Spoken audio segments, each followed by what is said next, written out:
कपड़े से पहचाने जाएंगे, उन्होंने हमको वोट नहीं दिया, उनका मंगलसूत्र छीन लिया जाएगा, उनका भैंस बांध लिया जाएगा। भैंस भाजपा नेता या भाजपा के स्लीपर सेल कह दीजिए। वैसे भी जदयू का विलय मार्च में ही भाजपा में होने वाला था। बोल रहे हैं कि उनको पता है कि मुसलमानों ने पूरी तरह से इनका साथ छोड़ दिया है। ग्रामीण कार्य मंत्री अशोक चौधरी ने जदयू को मौलवियों एवं मौलानाओं की जरूरत नहीं कहकर राजनीति में उबाल ला दिया है।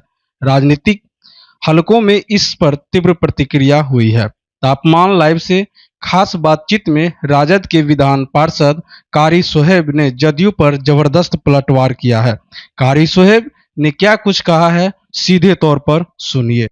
मतलब उन्होंने साफ साफ कह दिया है कि मुसलमानों की जरूरत नहीं है। ये बात तो हम काफी दिनों से कहते आ रहे हैं कि भाई जदयू का भगवाकरण हो चुका है। इन लोगों की आत्मा जो वो भाजपा में जा चुके हैं, शरीर इधर बचा हुआ है। तो ये तो सोचना है कि जदयू के जितने मुसलमान लीडर हैं, और जदयू ने ये पहली बार नहीं कहा है, इससे पहले भी कहा, सिर्फ मुसलमान को नहीं कहा है। जदयू के एमपी ने बरजस्ता कहा कि हमको यादवों ने, कुशवाहों ने वोट नहीं किया है, हम इनका काम नहीं करेंगे। तो ये तो इनकी फितरत है। लोकतंत्र में वोट होता है तो सबकी अपनी अपनी मर्जी होती है, मतदान होता है, जिसको दिल करता है उसको लोग मत देता है।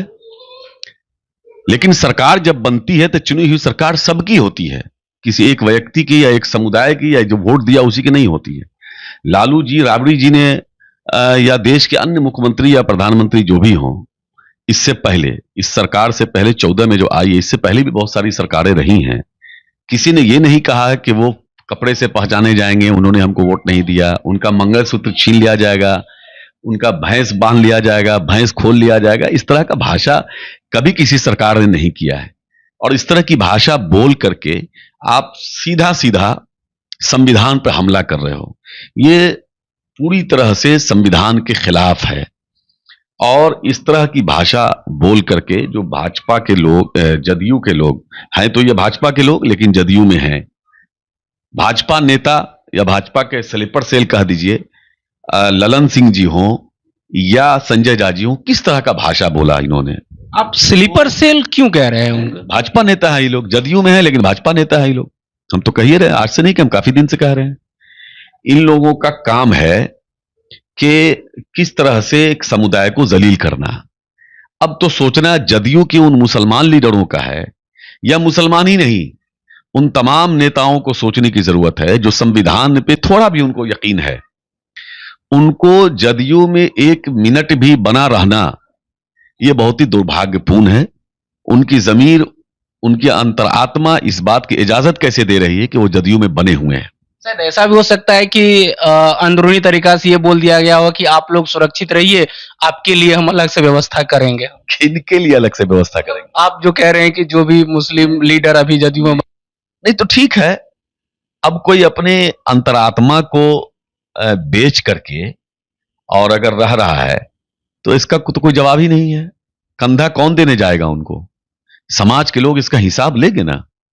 जिस बेशर्मी से लोग बोल रहे हैं, और कमान ये है कि थोथोलॉजी दे रहे हैं।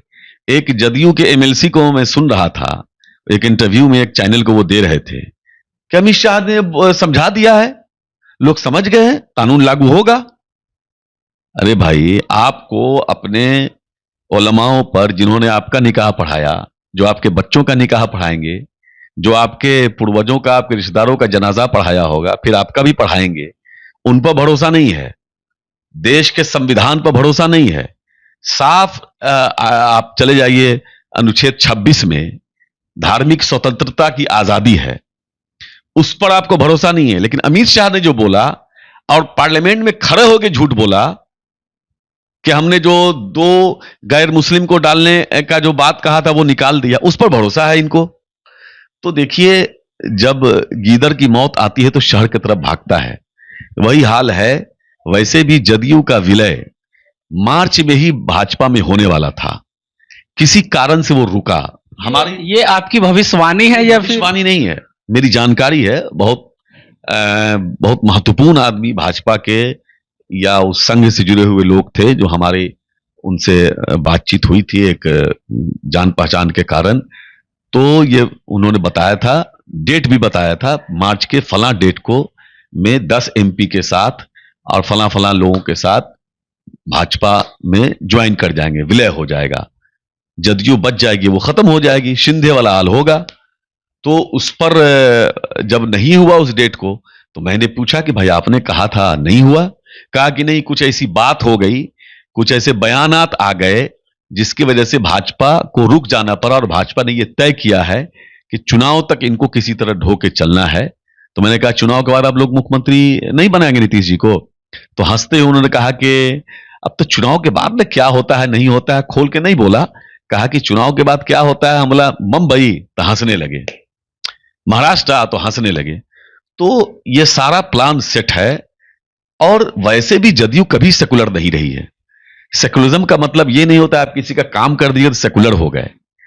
अरे सेकुलरिज्म का मतलब यह है कि जब जब संविधान के खिलाफ कोई बिल आया, धार्मिक स्वतंत्रता पर हमला हुआ, तो आप उसके खिलाफ खड़े हुए, तब जाके आप सेकुलरिज्म की बात अपने आप आपकी जबान से अच्छी लगेगी। मजहबी आजादी पर हमला हुआ, 3 तलाक बिल लाया गया, आपने उसका समर्थन किया। सीए का बिल आया, यह भी संविधान के खिलाफ यह बिल था, आपने उस पर हमला किया, आपने उसका साथ दिया। एनआरसी के का बिल आया, उसमें आपने साथ दिया। अब यह वक्फ बिल आया जो पूरी तरह से संवैधानिक रूप से पूरी तरह से यह खिलाफ है, क्योंकि जेपीसी में जाने का मतलब था कि जेपीसी में सारे दल के लोग या सारे मुस्लिम धर्म या मुस्लिम संस्थाओं से बात करनी थी। सब लोगों ने किया भी, लेकिन एक भी किसी का कुछ नहीं माना, अपना मनमाना किया। तो ये पूरी तरह संविधान के खिलाफ है। और इसमें जितनी बातें हैं वो सब तो है ही है कि किस तरह से जबरदस्ती, और ये अभी वक्फ बाय यूजर, उसको कहा कि हमने हटा दिया, झूठ बोल रहे हैं, कहां हटाया, बल्कि और ज्यादा खतरनाक कर दिया। तो और ज्यादा खतरनाक इस सेंस से कर दिया कि भाई आप कह रहे हो कि जिसमें झंझट होगा, विवाद होगा, उसमें वक्फ बाय यूजर का इस्तेमाल नहीं होगा, उसको सरकार हड़प लेगी। तो वक्फ की जमीन को तो सबसे ज्यादा सरकार नहीं हड़पा हुआ है, तो कहेगी अपनी संपत्ति का फैसला इन्होंने दे दिया है, डीएम या डीएम के ऊपर के अधिकारी फैसला करेंगे। तो आप जिस जमीन पर कब्जा किए रहेंगे, आपके कब्जे का फैसला आप खुद करेंगे, ये इंसाफ कर सकते? कोई अधिकारी तो उसके खिलाफ जा ही नहीं सकता। वही तो कह रहे हैं। तो ये सारी चीजें हैं, और इस तरह की भाषा लोग जो बोल रहे हैं, जनता सब सुन रही, जनता उनको जवाब देगी। एमएलसी पर क्या सोच रहे हैं कि जो अब मुझे जदयू की जरूरत नहीं है, खास करके मुस्लिम वोटों की, इसके बारे में एमएलसी क्या सोच रहे हैं और क्या फील्ड में जाकर के अपने जनता गुमराह? इसलिए बोल रहे हैं कि उनको पता है कि मुसलमानों ने पूरी तरह से इनका साथ छोड़ दिया है या फिर पहले भी छोड़ चुका है? नहीं, वो तो पहले भी इनको नहीं देता था, लेकिन इनको मतलब अपना इधर उधर दिखा के जो थोड़ा बहुत लेते थे वोट, ये वो सब छोड़ चुके। 100% लोगों ने छोड़ दिया है। जदयू के नेता जो माइक पे बोलते हैं, पार्टी का डिफेंड करते हैं, वो लोग हमारे साथ बैठते हैं तो 100 गाली देते हैं अपनी ही पार्टी को कि बताइए ऐसा वैसा। तो कुछ लालच में लोग रुके हुए हैं, पड़े हुए हैं। बहुत लोग बहुत जल्द, चूंकि किसी को कह दिया गया है कि तुमको चेयरमैन बनाएंगे, किसी को कहा गया है कि मेंबर बनाएंगे, तो लोग सोचता है कोई बेचारा पूरा जिंदगी लगा दिया है, पूरी जिंदगी लगा दिया है, तो लोग सोचता है कि कुछ हो जाए, फलना हो ढेकना हो। तो इसलिए जो भी लालच हो उससे मुझे मतलब नहीं है, लेकिन अगर आप लालच में अपने अंतरात्मा के खिलाफ या वसूल के खिलाफ या संविधान के खिलाफ वाली चीजों का समर्थन कर रहे हैं, तो ये आप अच्छा नहीं कर रहे हैं। ना ऊपर वाला ना माफ करेगा, ना नीचे वाला माफ करेगा। अब नीचे वाले माफ नहीं करेंगे, समय बहुत ही शेष है, तैयारियां पूरी हो चुकी है। अभी कारी शोएब ने बताया कि निश्चित रूप से ये जवाब जनता पूर्ण रूप से देने को तैयार है।